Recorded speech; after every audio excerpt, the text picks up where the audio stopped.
చిత్తూరు జిల్లా కుప్పం టీడీపీ కార్యాలయంలో వెన్నుపోటుపై MLC Kancharla Srikanth RTC vice chairman Muniratnam సమావేశం నిర్వహించారు. వెన్నుపోటు గురించి వైసీపీ నేతలు మాట్లాడటం హాస్యాస్పదంగా ఉందన్నారు.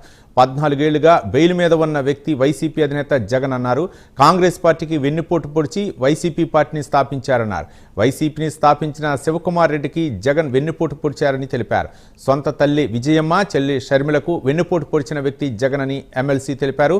రాష్ట్ర అభివృద్ధికి వైసీపీ అధినేత జగన్ వెన్నుపోటు పొడుస్తున్నారని ఎమ్మెల్సీ కంచర్ల శ్రీకాంత్ ఆరోపించారు. రాజకీయాల్లో బాగా బిజీగా ఉంటే తండ్రి స్థానంలో ఉండి అన్ని విధాలుగా జగన్మోహన్ రెడ్డి గారి బాబాబుని చూసుకున్నటువంటి సొంత బాబాయిని ఆస్తి కోసం, రాజకీయం కోసం, రాజకీయ ప్రాబల్యం కోసం బాత్రూంలో పడేసి ఎంత దారుణంగా గొడ్డలతో నరికి చంపారో మనం చూసాం. ఇది వెన్నుపోటుని మించిన గొడ్డలి పోటు. అలాగే నిరుద్యోగ యువతకి జాబ్ క్యాలెండర్ ఇస్తామని చెప్పనేసి వెన్నుపోటు పొడిచారు. అట్లాగే మద్యపాన నిషేధం చేస్తామని చెప్పనేసి మా ఆడబిడ్డలకి వెన్నుపోటు పొడిచారు. అలాగే పోలవరం పూర్తి చేస్తామని చెప్పనేసి రైతులకు వెన్నుపోటు పొడిచాడు.